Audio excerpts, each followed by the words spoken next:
Hello, this is Professor Lipey, and today's narration will be about personality.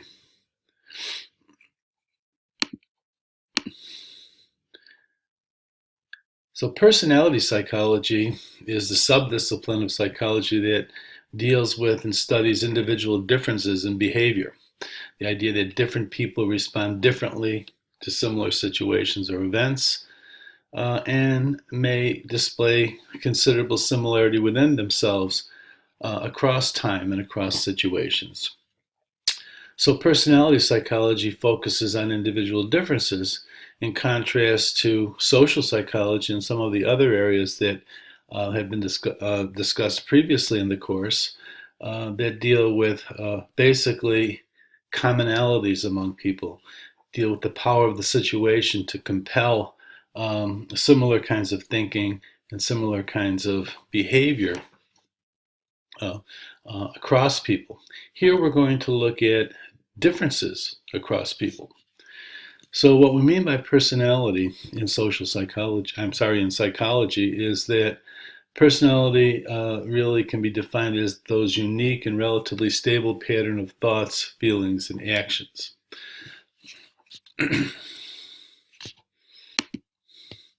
So here's an example of what I mean. So consider this stimulus as a common stimulus and 5 potential responses to that stimulus by 5 different individuals. Okay, so criticism from a teacher might lead Amy to make excuses and denial about whatever the teacher is criticizing her for. Bill, on the other hand, may experience guilt, shame, that kind of response, very different from Amy. Okay, Chris might get angry um, after receiving this criticism. Dan may accept the criticism and focus on perhaps what he can change in his own behavior or thinking in response to the teacher's criticism. And finally, Eli may try to get back on the professor's good side through ingratiation, flattery, and so on. So we have 5 different potential responses from 5 different people to the same stimulus. These would be the kind of differences that personality psychologists would be interested in. Okay, but they'd also be interested in whether or not these are characteristic of the individuals. So they're interested in consistency. So, for example, does Amy respond by making excuses whenever she's criticized, or in situations in which her self-worth is questioned? Okay, so this is a personality quality of Amy to the extent that she displays it across time and situations. And in response to various kinds of stimuli. So consistency within a person really is the hallmark of whether we can consider the behavior a quality, a characteristic, or trait of that person.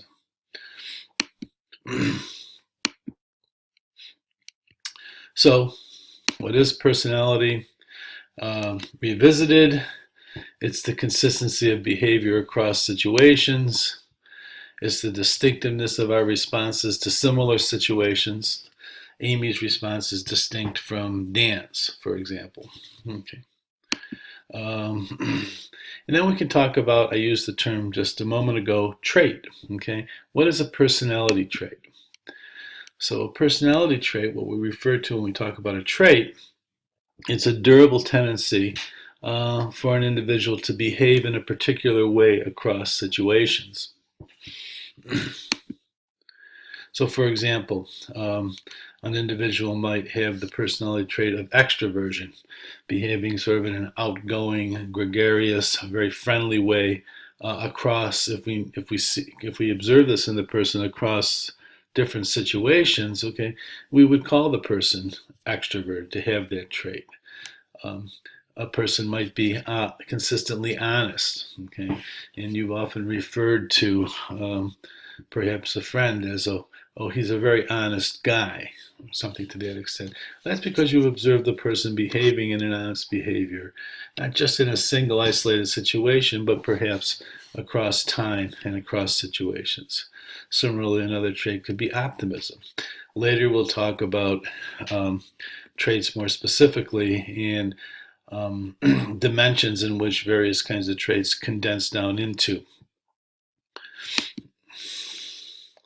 So there are matters to consider when we talk about traits. Okay, so for example, we infer a trait to the extent that we see consistency within the person across situations. Okay, and traits can be important. If a person has a particular quality, they have this inner kind of quality corresponding to a trait. Nevertheless, strong situations can override personality differences.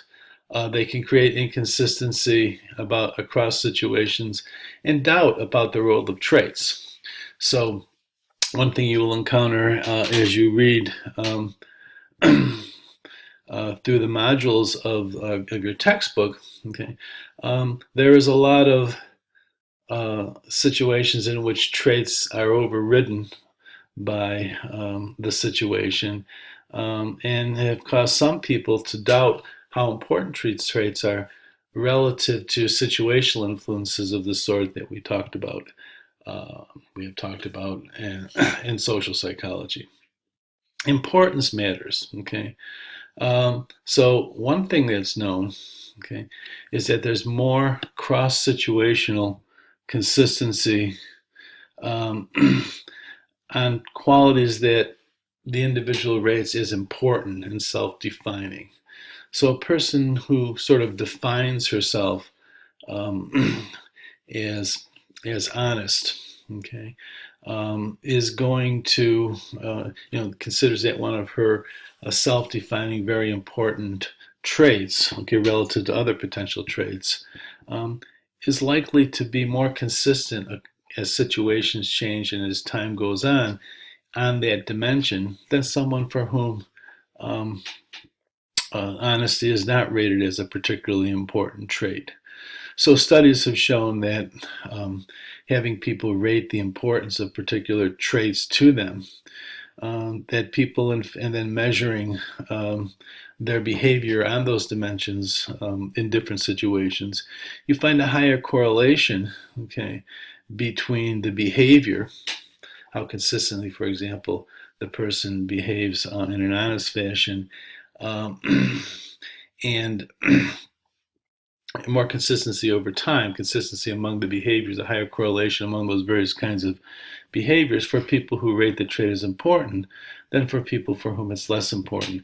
And in that case, if it's not an important trait, situational kinds of influence are probably likely to have more power over the person. What about stability? Okay. Well, as we grow older, we do get more set in our ways. Okay, so people tend to be our traits become, they settle in, they become more stable. We become more consistent in behaving in a fashion consistent with a trait as we grow older. Okay, so therapists find it harder to get older people to change. Okay, and some trait dimensions are more stable than others. Okay, as we will see in the following two slides. Okay, so here's a slide showing this is basically the correlations, okay, between on various kinds of behaviors and personality measures, okay, that have assessed the trait, okay, and looking at the correlation, okay, between what the correlation is among various kinds of behaviors for people in various ages. And as you can see, okay, the correlation of, are they behaving consistently on a given trait dimension in different situations, looking at various kinds of behaviors, So the higher the correlation, the more consistent they are. Okay, and as you can see, okay, as we get older, our consistency in our behavior, our evidencing a given trait in a consistent way, okay, gets stronger.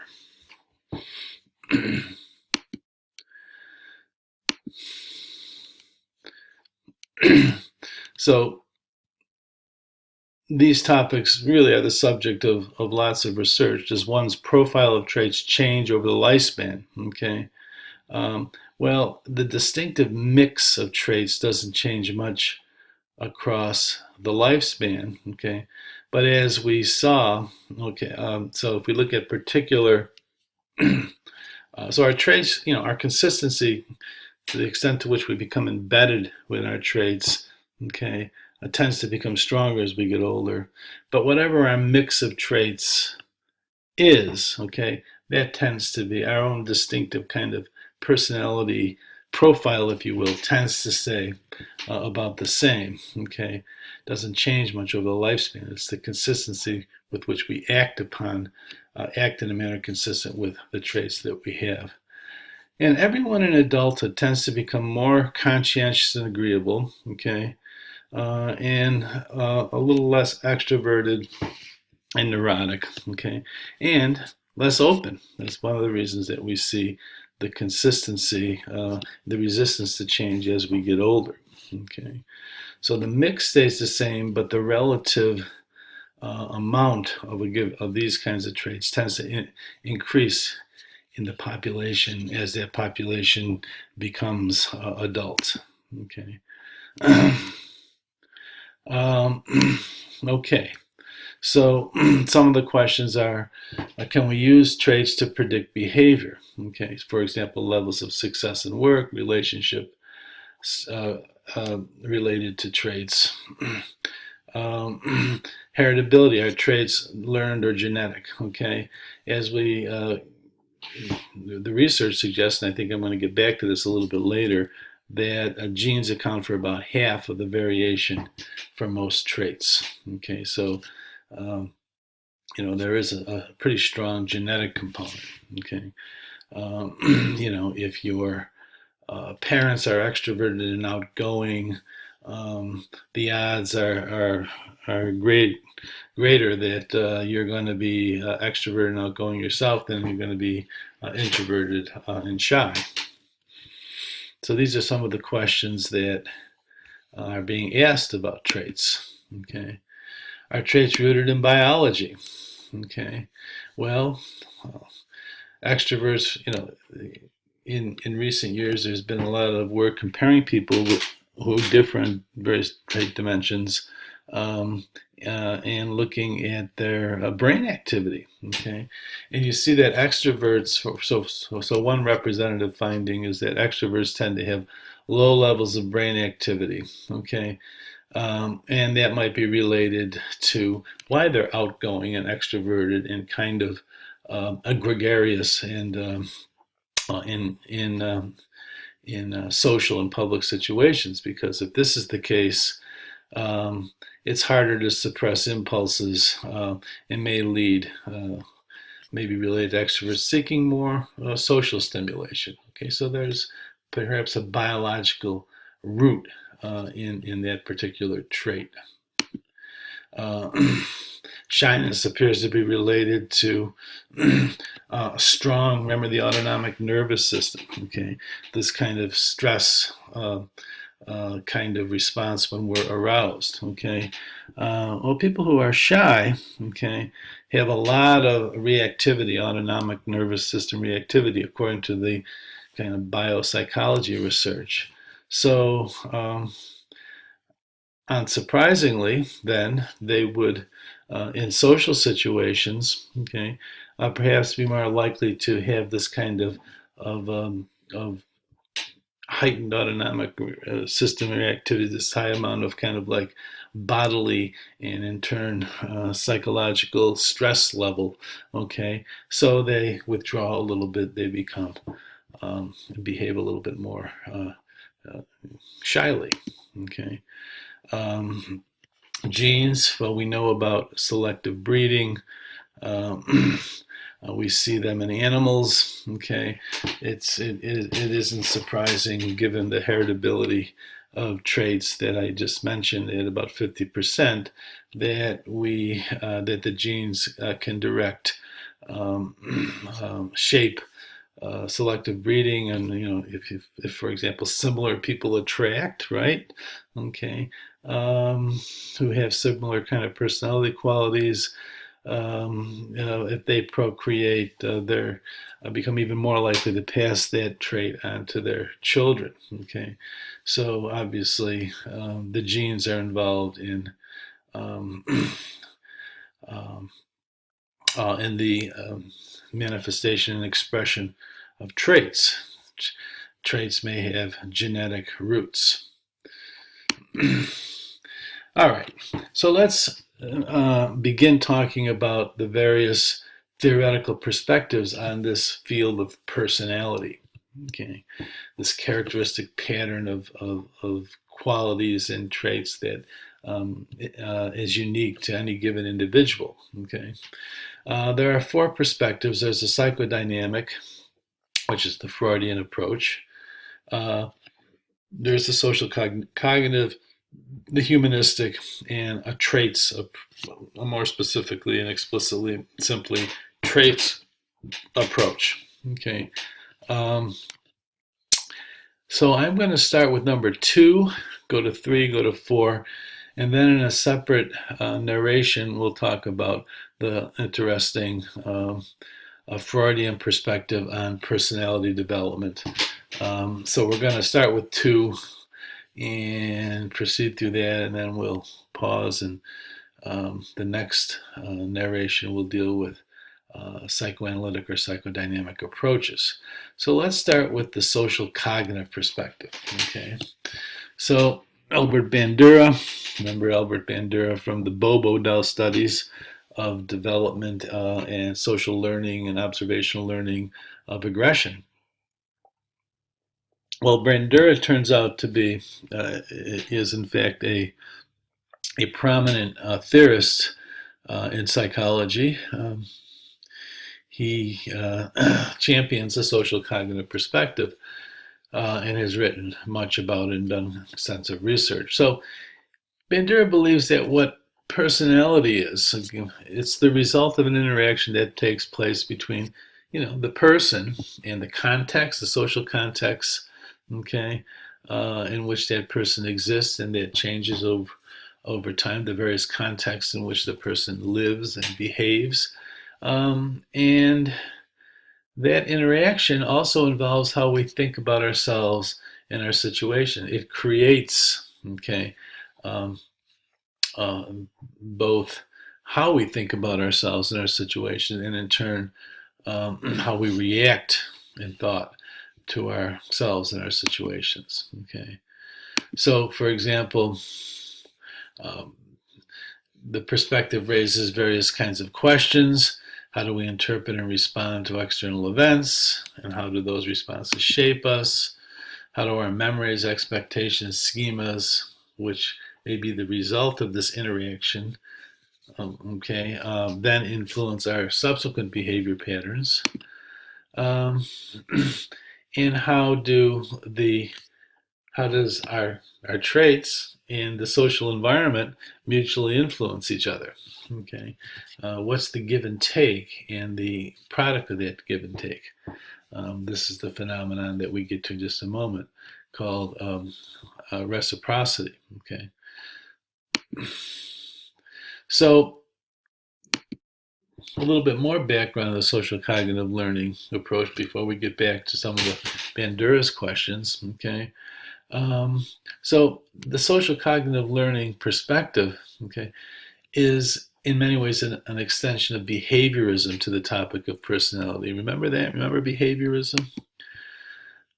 So with behaviorism, okay, so taking Skinner's perspective, the idea of a strict behaviorist approach is that operant conditioning shapes our response tendencies. Okay, and so it's the consequence of our behavior punishment, reinforcement of various sorts, and the learning of those contingencies and the conditions under which those contingencies exist, uh, the so-called discriminative stimuli, okay, that basically shape, okay, what we would refer to as personality, okay.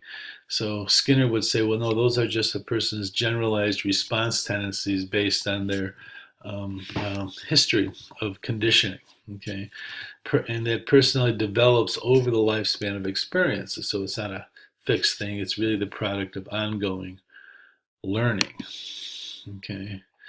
Um, so beyond operant conditioning, a social cognitive learning perspective is extended beyond that by the idea of observational learning and modeling. Okay, so we have another contribution, set of contributions to personality. Okay, so the response tendencies, well, those that is our personality. Okay, according to the core ideas in the social cognitive learning, following from thinking in terms of conditioning and observational learning. And so it's not just direct experiences, okay, which would come from operant conditioning, right? Being reinforced, being punished, but it's also this vicarious learning from observing others' behavior and the consequence of it, and that reproduces response tendencies. So this is just a different bottle of learning theory, in effect, adding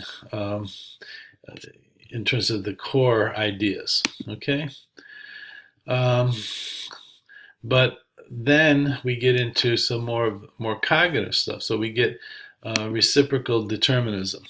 Okay, so that the idea here is that it's not just one direction. Okay, it's not just that our learning experiences shape our personality. Okay, but our personality or our response tendencies, but our response tendencies, okay, put us in different kinds of situations, in different kinds of environments, in front of different kinds of reward, punishment, contingencies, okay, so that it's a back and forth, okay.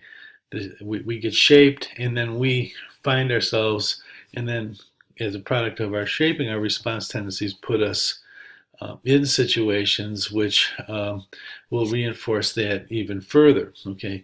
And our thoughts, okay, get involved, okay? Our expectations, okay, derived from these learning experiences affect where we get into the kinds of situations and environments we find ourselves in. So it's a reciprocal kind of process. So personality might be shaped by the environment, but it also determines the environment through choice or perception. So reciprocal influences in becoming the kind of person who does rock climbing, if you could consider that a trait of sorts. Okay. Well, here we can see the example of the back and forth. Okay, with no primary cause. Okay. So the example here is a tendency to enjoy risky behavior affects one's choice of friends, who in turn may encourage rock climbing, which may lead to identifying with the activity, which might actually strengthen the reinforcement or the liking of a risky behavior, if you will. Okay, so we've got the internal personal factors. Okay, we see that. Okay, that affect this behavior. Okay, and also this choice of environment. Okay, they're going to interact with each other, and it's all going to feed back. These behaviors and these environments are going to feed back into um, internal personal factors. In other words, the response tendencies that a person has with regard to this kind of activity. Okay. So Another example, why is Jake a happy, smiley person? Okay. Well, he may have started out with an easy temperament. Remember that? Okay, from our discussion of development, the easy versus difficult temperaments and how that tends to, kind of persist, um, and we tend to be consistent in our temperament over time. Okay, um, and so as a consequence of this, Jake may attract other happy people, and people are more likely to smile when around him, which reinforces his smiles. His mind fills in the reasons why he's smiling, even if some of it was a reflection of his happy friends, and these happy reasons give him more reason to smile. Reciprocal determinism. Some more nitty-gritty about social cognitive learning theory. Okay, so one of the famous equations that comes out of this theory is the idea that any given behavior depends on both one's expectancies, which are learned through our interactions with the environment. There are response tendencies, if you will, and the value of the reinforcement that we expect to come out um, of a behavior. Okay, so let's take an example. Let's say the behavior is studying for your next psychology exam. Okay, so the extent to which you do that, to the extent to which you exhibit that response tendency, that behavior, okay, which may be part of a broader set of response tendencies having to do with how you study for courses in general, okay, how you approach academic kinds of work, okay. But in terms of the extent, to what extent are you going to study for the exam? Well, social cognitive learning theory would say, well, this is a function of, first of all, do you have your experiences in the past, your learning experiences through operant conditioning, if you will, through getting rewards and punishment, to what extent do you expect? What kinds of outcomes do you expect from studying for the exam? Well, one outcome would be a good grade, right? So if you have a firm expectation that studying will lead to a good grade, okay, well, that's one component, okay, but it also depends on how much you value, okay, that good grade, okay, that reinforcement. If it's not that important to you, okay, um, you may not study, even though you expect that if you did, you'd get a good grade. But if it doesn't have any much value to you, okay, um, you're not going to do too much of it. On the other hand, if you really value uh, the good grade and you have this firm expectation based on your learning experience that studying will earn the good grade, okay, and that might be, of course, be related to the particular course content, because our expectancies can be complex and take into consideration all kinds of discriminative stimuli, like what course is it? Is the professor hard? Are the exams hard? This kind of thing. Okay, but the bottom line is, the person who both expects a good grade if he studies and values a good grade is very likely to study. Okay, but if you have a high expectation, okay, that if you have one component, if you have a high expectation that studying will get you a good grade, but that's completely unimportant to you, okay, if that's a zero, no matter how high this is, we're going to come to a zero when we multiply the two, and we're not going to get studying behavior, okay. Then consider the opposite, okay, the person who really, really values a good grade. Okay, so we'll say on a scale of 10, the value of that reinforcement is 10. Okay, um, that's an important outcome for you, a positive one. But you have no hope or expectation. Your subjective perception is that you will not get no matter what you do, your expectancy is you won't be able to attain that grade. You can evaluate evaluate it, you can value it, but if you don't expect that it will pan out, hey, you're going to, if this is a 0, no matter how high this is, we're going to end up with a 0, and we're not going to get much studying. Okay, so that's how that. Here's an example of how that works in terms of looking at a person's response tendencies in terms of this personality quality, which we'll call, motivation to study, if you will. Okay, it depends on 2 factors. So cognitive expectancy is what people expect to happen. Reinforcement value, the degree to which people prefer one reinforcer over another. Okay, and then with all of that, we would get into the roles of things that we've learned about.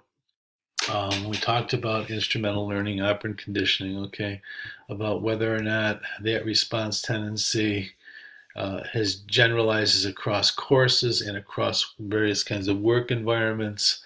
Can we discriminate cases where it will work versus not? Okay, so if we get into different kinds of situations that you're not, you don't value reinforcement too much in different kinds of learning situations. Discriminative stimuli, well, one would be, this is a really, really, difficult course. I don't seem to be getting it for this course, so your expectation goes down. But for another course, it might be high. So the course becomes a discriminative stimulus, okay, just to take, continuing with that example. So you see how learning theory plays into shaping our personalities and our behavioral tendencies. Locus of control. Okay, well, locus of control is an individual difference measure. It's kind of a trait dimension. Okay, that some people tend to have an internal locus of control where they sort of see the source of life's rewards and punishments as something that they control, that is internal to them, that they basically control those. Okay, so they have an internal locus of control. Other people are on the other side of the dimension where they have a more an external locus of control, that life's rewards and punishment come from without me. Okay? They have less to do with what I do than what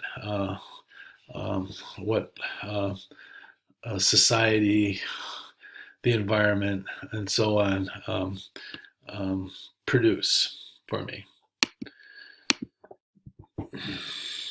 Now, and that has some implications, as we're going to see, but continuing on with this is, keep in mind that with social learning theory, it's not the actual reinforcement contingencies, okay? They have a lot to do with how things get shaped, but ultimately it becomes a matter of perception, okay? How we perceive the rewards, how we interpret, okay, the value of rewards and our expectations, okay? So this locus of control variable, okay, the expectancy that a behavior will be reinforced and the perceived value of the reinforcer, okay,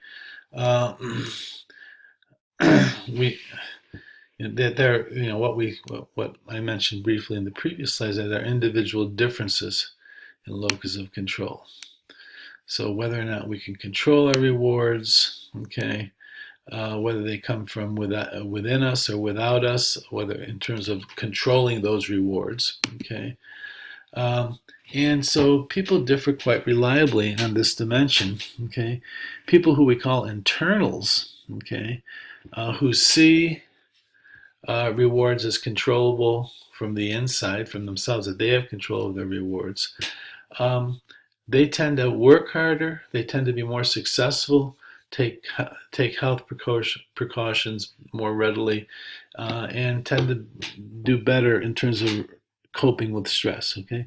Because we've talked repeatedly in the class about how it's important for people to perceive that they have some control and understanding and ability to control their environment. In the absence of that, we become pathetically helpless. Okay, well, internals have a very high level of sense of control. Okay, so that's shown up in their behavior. They're more likely to engage in the behaviors because they believe that their behaviors really matter in terms of getting the outcomes they want. Okay, externals are less confident that what they do really matters, and hence they tend to do less well on these kinds of dimensions. That's something to read about in the textbook. There's a fuller discussion of locus of control. It's an important dimension. And Julian Roeder was the person who did the basic research with this construct. Self-efficacy is one of Bandura's ideas, okay? And basically this has to do with our learned expectations of being successful, okay? And this is something that's positively related to successful task accomplishments. So people who have high self-efficacy believe that they will be effective, okay, in obtaining success, okay, in getting the outcomes they want, okay. Whatever the sources of those outcomes are, they believe that they'll be successful, or more rarely believe that they can be efficacious, okay, in attaining success, okay. And people who are high in self-efficacy, have a high sense of self-efficacy, are in fact more likely to engage in more successful task accomplishments, okay. So it's an important variable that you should read about further in the text modules where it's discussed. Okay, so these are sort of two personality dimensions that flow out of, or trait dimensions that flow out of social cognitive learning theory. Okay, level of self-efficacy and internal versus external locus of control.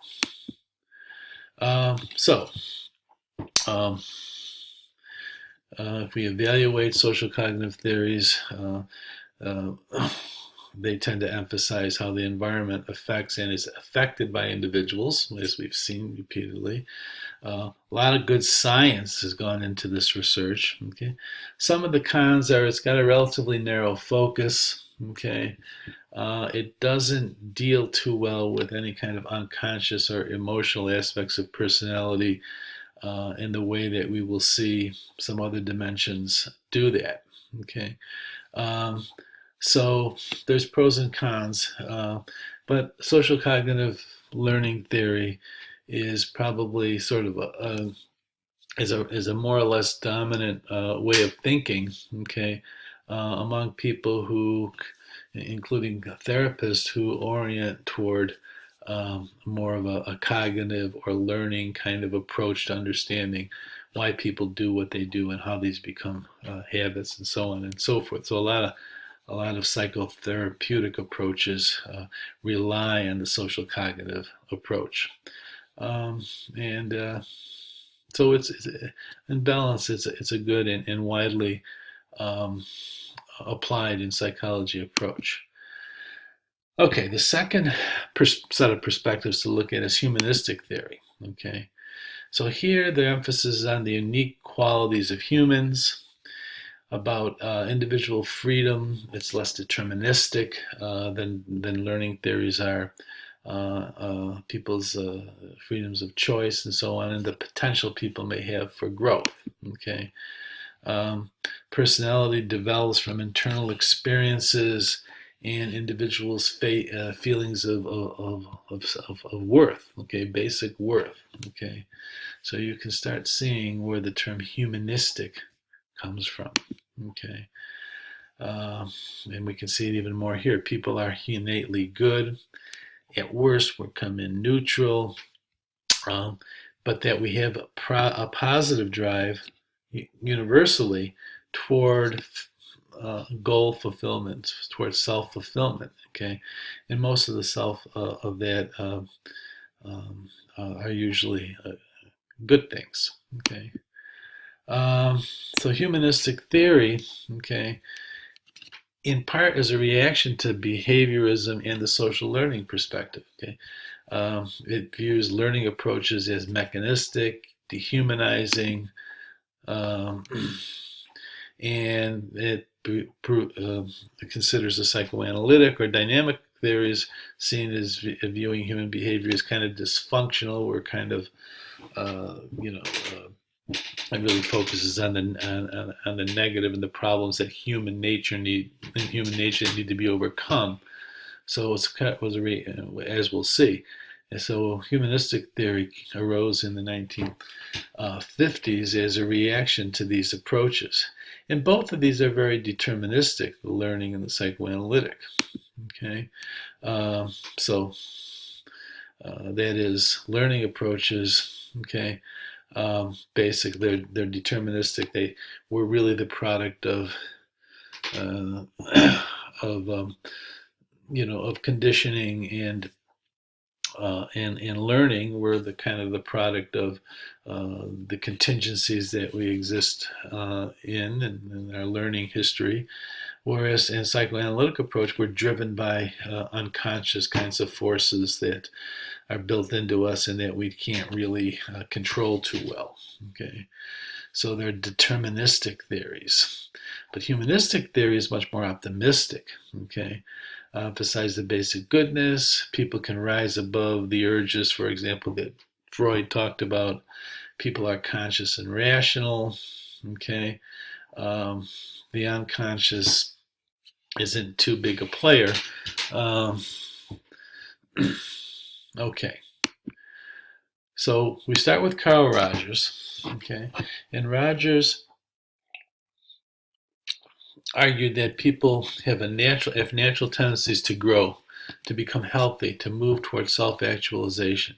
Okay, and the three conditions that facilitate growth, okay, are genuineness, acceptance, and empathy. Okay, so the analogy, following the analogy, I think that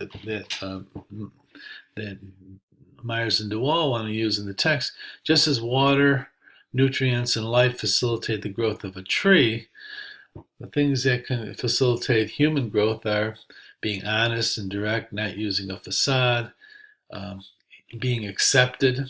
Okay, they talk a lot about what's called unconditional positive regard, that is humanistic theorists do, in which um, um, our environment and people in our environment need to acknowledge our feelings, even our problems, okay, without passing judgment. Okay, we acknowledge that they exist. We don't necessarily approve of problem behavior, but there's acceptance, unconditional positive regard for the person, okay, and the baggage that the person brings, okay. Then empathy, okay, tuning into the feelings of others, um, and showing your efforts to understand and listen well. Okay, so in the humanistic perspective, the core of personality is the self-concept, our sense of our nature and our identity. People are happiest with a self-concept that matches their ideal self. Okay, so it's important to ask people to describe themselves as they are, if you're assessing personality, and as they ideally would like to be. So this is what humanistic psychologists do. So individuals may be asked questions about the actual self. How do you see yourself? What do you like? What do you value? What are you capable of? So a person describes who they see themselves as, what their actual self is. Okay, and they're also asked, how would you ideally like to be? Okay, and if the answers that they give about themselves don't match their ideals, okay, then you've got a person who isn't necessarily accepting themselves very well. Okay, and they need to be given and to attain more self-acceptance, not just change toward their ideals, but to accept themselves more as they are as well. So basically, in the person-centered theory of Carl Rogers, okay, personality is equivalent with the concept of the self or self-concept as we saw, your mental image of yourself, okay, very subjective, obviously. And he talks a lot about incongruence, okay, the disparity between your subjective self and actual experience, okay, as we've just seen in the previous slide, okay. And mental health, okay, so if we're talking about having a healthy personality, okay, having qualities that um, um, uh, are healthy to have and that makes a person um, feel mentally healthy is a function of the congruence between the self-concept and life experience. So when we have experiences that overlap a lot with how we see ourselves, okay, our self-concept, we're gonna be well adjusted. We're gonna have well adjusted personality. Okay. Um, if there's if our experiences kind of like don't overlap much at all, we've got incongruence. Okay. With our how we see ourselves. Okay. Then we've got some problems. We're not going to be very well adjusted. Um, there's our experiences are basically running in defiance of how we see ourselves as. Okay, our self-concept sees ourselves as wanting this, having this quality, and then our experiences do not give us the outcomes that we feel should fit uh, our self-concept, and actually are sending us feedback that, well, we're not so much the way we think we are. Okay, it becomes this incongruence is a problem. Okay, and so you need to reduce the incongruence. Okay, and you do that by trying to satisfy, getting people to change. Okay, and giving people positive regard. Okay, which people universally need according to Rogers. Okay, um, and that people also have a need to self-actualize, to get that um, real self, that perceived self, closer to the ideal self of dealing with one's goals and aspirations, how they think they'd ideally like to be. It's a basic need. So you can see when there's incongruence, we're going to have issues. Um, so when parents give positive regard, that becomes conditional. Okay, you know, I, my love for you, my liking for you, my acceptance of you is conditional on, how you behave or how you sort of say you are or are. Okay, when we get this kind of conditional thing, kids form incongruent selves. Okay, so it becomes necessary to give unconditional positive regard. Okay, so that the way you see yourself and what you do, okay, is reacted to, the person is reacted to with positive regard unconditionally. It doesn't matter what the thoughts are, what the description of ideal self is, what the behavior is. But I accept you as a person. You don't necessarily need to accept or tolerate the behavior, but you have to accept the person unconditionally and give that person positive regard. Okay, and that helps with congruence. Okay, and anxiety becomes a product of experiences that threaten the self-concept. Okay, so another thinker in this area was Abraham Maslow, who had this hierarchy of needs. Okay, so according to Maslow, um, we basically have about 5 different sets of needs, and notice up here is what Rogers talked about. Okay, and they kind of exist in a pyramid. Okay, so the lowest level of needs are physiological needs. Okay, um, um, you know, hunger, thirst, maintenance of homeostasis. Basically survival. Okay, um, safety needs, the need to feel secure and safe. Okay, to be able to avoid pain, and to seek a reasonable amount of pleasure. Okay, a little bit higher in the hierarchy are belonging at the next stage of the hierarchy, belonging and love needs. Okay, to affiliate with others, to be accepted, to give and receive attention. Next level is esteem needs, to achieve, be confident, gain approval, excel. Self-actualization, to find self-fulfillment, realize one's potential. Okay, so basically, Maslow's idea is that once we can satisfy the lower level needs, okay, so once our need, once our physiological needs are met, and they're not in every part of the world, right? Okay, then the focus and the emphasis and the tilt of our personality traits move to safety needs. Okay, once those are satisfied, we're no longer concerned with that, and we become primarily motivated by love and belonging needs. And then, if those are satisfied, we can start dealing with our need for esteem, okay, including a self-esteem, okay, and esteem of others, okay. And then, if we can satisfy those, we can get to the highest level of needs and start working towards self-actualization. So it's a satisfaction progression up the hierarchy, a model, okay.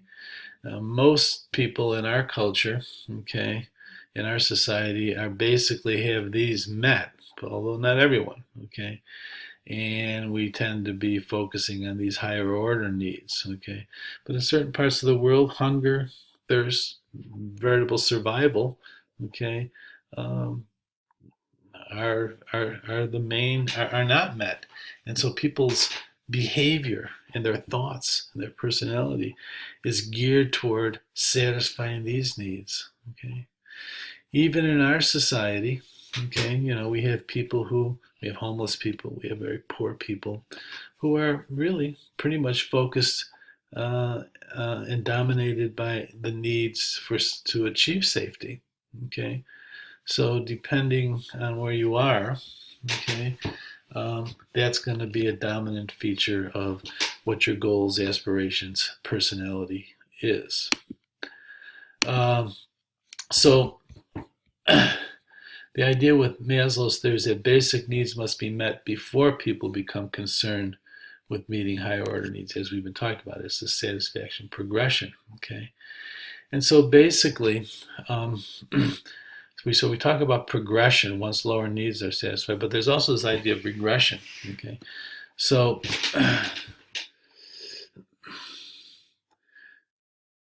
actually, I should say regression occurs if higher needs aren't met. Okay, um, well, or any kind of need, but if for example, our need for um, if our need for esteem is continuously frustrated, we may regress back to a focus on belongingness and gaining love and care more about our relationships. Okay, um, if those needs aren't met, we may, if if we're continuously frustrated in our need to sort of self-actualize, okay, or to get to level 4, okay. Go back here, okay. So if we, if if we've made it, uh, to here, okay, um, but we're getting frustrated up here, okay, we may refocus on these esteem needs, okay. And if they're frustrated, okay, not only might we might revert back down to love and belongingness needs, but we might also push more and become preoccupied with this whole idea of of success, if you will. Okay, that could be related to esteem needs. Okay. Um, So we get this. So basically, where you're focused is where you're not being satisfied. Okay, you're focused on getting the satisfaction there. Okay, that kind of defines um, your personality. Okay, on that hierarchy. Self-actualization is that high state, okay, a state in which you are open to experience, playful, loving, accepting, spontaneous. You're not self-focused. You're basically at a point where uh, you're self-actualized, and it's a continuing kind of experience. Okay, less than 1% of the population, Maslow and researchers estimate, get to the state where they're really got everything else taken care of, and they're really moving towards self-actualization. Okay, but we all have peak experiences where we get fleeting glimpses of self-actualization. Recent research has turned to the concept of flow, for example, the state when you lose track of time, you're in a groove, things seem to be going perfectly, and that occurs when you're working at things at which you are skilled, okay, but it's a challenging level. It's something that you're skilled and really into, okay, but you're focused in it, and you're moving along, and it's still challenging. It hasn't, and you're kind of like completely lost in it. Okay, that's kind of a form of self-actualization. One of these peak experiences that this being in a groove, this being in flow, okay, represents. So if we evaluate humanistic theories, okay, and many concepts are incorporated, as we'll see later, into successful therapy, but some argue that the assumptions are kind of naive. There's not really very testable. Okay, not much evidence for some of the things. Somewhat narrow. Okay, so there's pros and cons. Okay, and in fact, um, critics of the humanistic perspective talk about, well, it's just too much self-centeredness. So some people are, hey, this whole pursuit of the self-concept and accepting ideal self-actualization, it doesn't really encourage us to transcend into a self-actualization mode, but it may lead to self-indulgence, make people become self-centered, and so on and so forth. Okay, but the humanist responds, well, the therapists, for example, using this approach, do not encourage selfishness. Okay, and that people should keep in mind that positive regard, okay, unconditional positive regard, means acceptance, okay, not praise, okay, or considering something good, okay, if it's not good, okay. It means accepting the individual, okay, so that you know. So the argument is that this makes people self-centered. Therapists and pop psychology, if you will, that basically encourages kind of a humanistic perspective. But the humanistic response is, no, it's not. It's not too much self-centeredness. You misunderstand the essential concepts. Okay. All right. Finally, we get the trait theories of personality. So this is just the idea that there are a few basic traits that form the basis of personality. Okay. So remember the definition of a trait: stable personal characteristic used to describe someone. Okay. Characterized by a focus on describing what personality is. Okay. Rather than what causes it. I'm going a little fast here. Trait theories are characterized by a focus on describing what personality is, finding the traits, okay, and identifying them rather than what caused the traits. Social learning theory is focused on, as a humanistic theory, it kind of focuses on, so what are the underlying causes? Where did this response tendency or this level of self-acceptance, if you will, from humanistic theory come from? What caused it?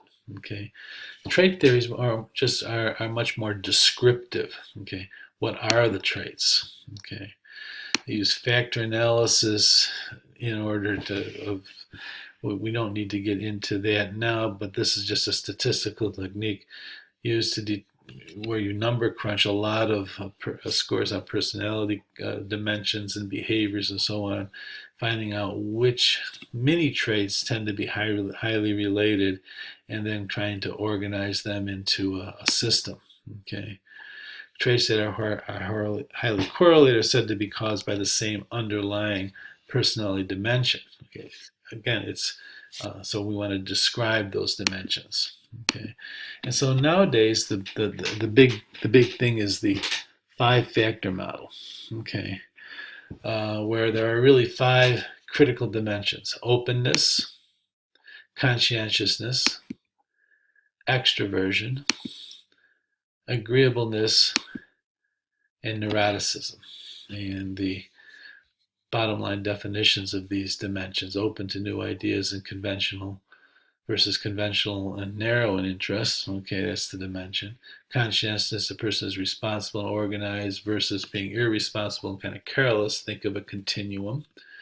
Extroversion goes from being sociable and talkative to being very withdrawn and quiet. Agreeableness, trusting and good-natured. Across the dimension would be suspicious and ruthless. In neuroticism, people who are emotionally unstable, kind of moody at one end, the other end stable and easygoing. So here is the big 5 as applied to your typical mutt. Okay. Just as a little funny thing, keep in mind that you can remember the big 5 by picturing a canoe. Okay. Or you can picture the canoe in an ocean. These are all acronyms for the big 5 as they're called. So if we look at your typical dog, how would a dog score on the big 5? Well, this is a personality profile of your typical dog. Yeah, dogs, tend to be a little bit careless and impulsive. They're kind of agreeable. Okay. They tend to be a little on the anxious and secure side. Okay. And they tend to be kind of like, they practically prefers routine. They're kind of conforming. They're not very open. They're creatures of habit and so on and so forth. And then extroversion. Yeah, healthy dogs tend to be very sociable. Okay, so just to give you an example of how of what a profile would look like in this case applied to a dog. You could take a set of personality tests and you'd get a profile too. Okay, on the 5 dimensions. Okay, and the 5-factor model has met with considerable amount of success and descriptively. So researchers asked over 10,000 men and women from 37 different countries what they wanted in a mate. Okay, they found a high degree of achievement across these people in 37 countries.